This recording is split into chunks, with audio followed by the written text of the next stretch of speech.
Hello and welcome to the first update on the Beepboop 1U tape machine. Big thanks to anyone who got in touch after Superbooth, either having met me or seen the video on Sonic State. Yeah, it's really exciting to see the response to this and kind of it's given me the confidence to realise this is actually the right direction for me and for Beepboop and yeah, that it is possible. So I thought I'd do a kind of monthly update on what I've been up to and kind of where the project's going.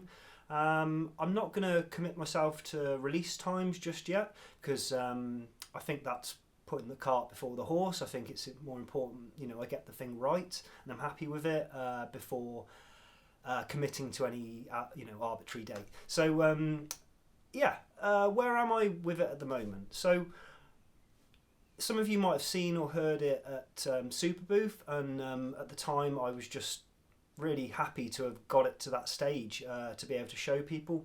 But there were a lot of niggling things underneath the surface which were kind of frustrating me and which I wasn't exactly 100% happy with and I knew could be better.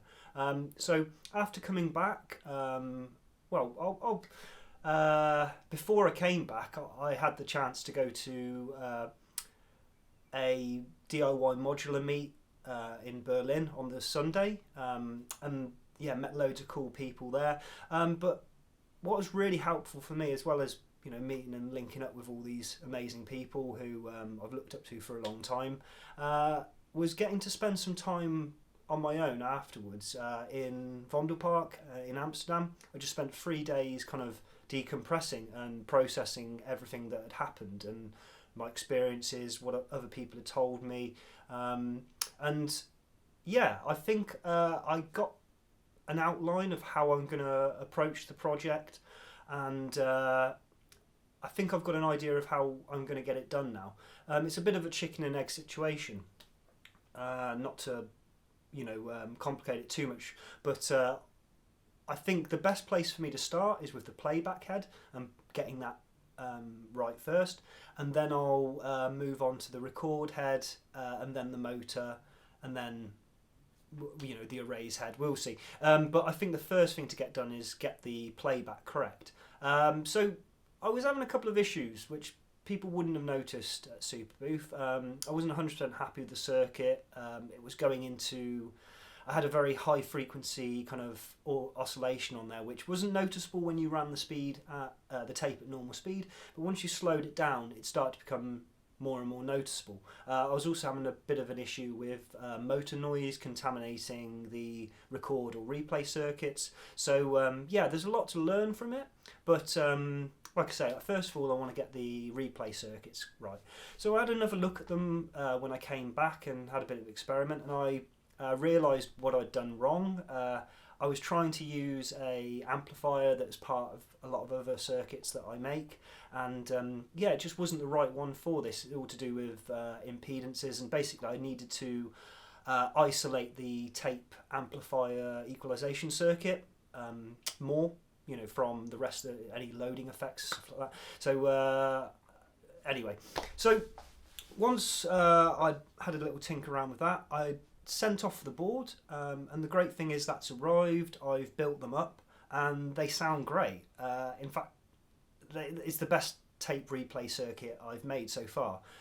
Comparing it to like the 2HP tape head module, which some of you might have, the scrubber kind of scratcher thing,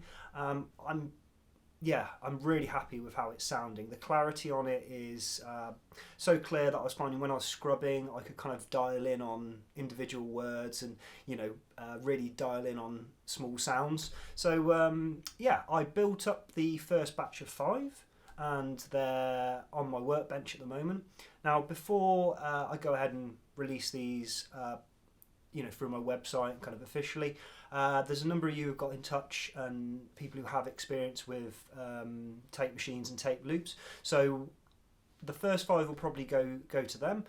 If you've got this, seen this video because I've kind of sent it to everybody who should have got a newsletter. Yeah, this is May's newsletter a month late and in video form because turns out, yeah, I'm way better at speaking than writing a newsletter.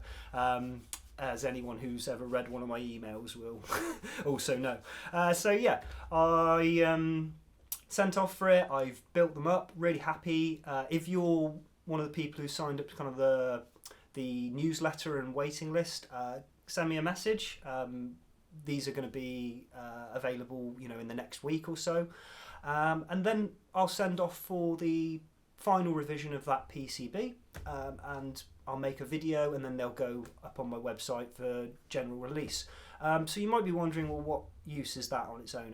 Just a 1U tape head tile? Well, it's pretty handy for experimenting with, as well as preparing you and making sure you've got your replay circuit for the 1U tape machine. It'll also mean that you can play around with scrubbing, and you can also play around with tapping into tape loops. So something I haven't done a video on yet, but I really need to, is with the vary speed and making like an extended tape loop. I found I'm able to use these tape head player circuits just to tap into any point on the tape and create a delay, in effect. You put the tape machine in record, listen to your signal, maybe have a mixer so you can hear your signal whilst you're recording it, and then you have your playback circuit mixed in as well, and then you'll get a one tap delay.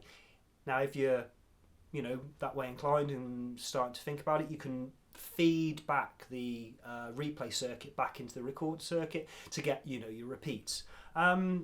But yeah, essentially the circuit's ready. I could talk a lot about the other tape head replay circuits which I'm working on. I don't want to complicate it or get too technical, but I think where it might be going is maybe different equalization curves. NAB and IEC give kind of different effects. Personally, from what I've noticed, especially when you're experimenting with feedback. So I think that's a possibility. Also for different speeds, that might be something that I incorporate, maybe a switch, or I don't. At the moment, not 100% sure, but I think I can improve the circuit. I've been trying out some low noise amplifiers, some more expensive kind of specialist ICs rather than just standard TL072 op amps, and yeah, it would be great to be able to get that noise floor down. Even a small percentage will have a big effect on the output. I mean, I'm happy with the noise floor at the moment, but as with any circuit, you can always improve it. So experimenting with these more expensive ICs, I think it might be possible to have like 2 tiers: an entry level cheaper version, and then a more sophisticated version. But yeah, we'll see. So there is a whole nother circuit which I shouldn't really talk about too much right now, but there's a hybrid version which I'm working on. A lot of these ideas, as I've probably mentioned before, I haven't done all this myself. I'm working with textbooks and data sheets, and it shows me the right direction. I experiment and then see what works well. But I have been reading, and big up to Tom Whitwell, who originally put me onto this book, Small Signal Audio. In fact, I've got it here. Yeah, if you want to get into designing your own circuits, this has kind of become my Bible. I wouldn't say it's the only textbook you want. You might want to do some reading. Anyway, I'm getting distracted. But anyway, in there's a really cool circuit which utilises the low noise of a discrete BJT, and then combines that with the open loop gain and I guess you could say drive a bit low output impedance of a op amp. So yeah, maybe in the future I can make something even better, but for now development costs and time are putting quite a lot of difficulties on the project. That's the reason why I'm going to release this first batch of 5 and then the tape head on its own. Developing this is quite expensive and time consuming, and I've got to try and make sure that Beepboop can keep going. So if you're interested in grabbing one of these first 5, send me an email at beepboopbristol@gmail.com, and I'll get back to you as soon as possible. Yeah, so I think without waffling on too much, that's kind of where the tape replay circuit's at.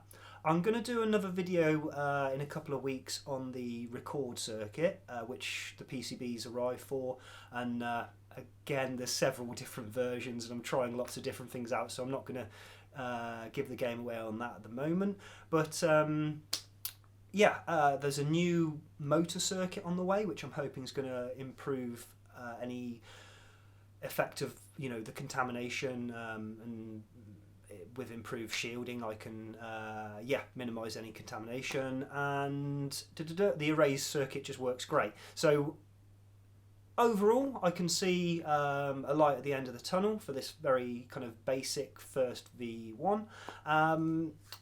But yeah, thank you for your support and making me realise that it's possible. I'm really excited to see what the future's going to bring. It's been an incredible year for me, getting to go to Super Booth and meet so many people and make so many friends and connections. It really feels like my world's expanding and there's a lot of possibilities for the future. So to kind of close it, I don't want to frustrate anybody too much, because I get a lot of emails. When's it out? When's it coming? Okay, I'm doing my best. But I thought I'd just finish with a bit of tapey noise. So yeah, here we go.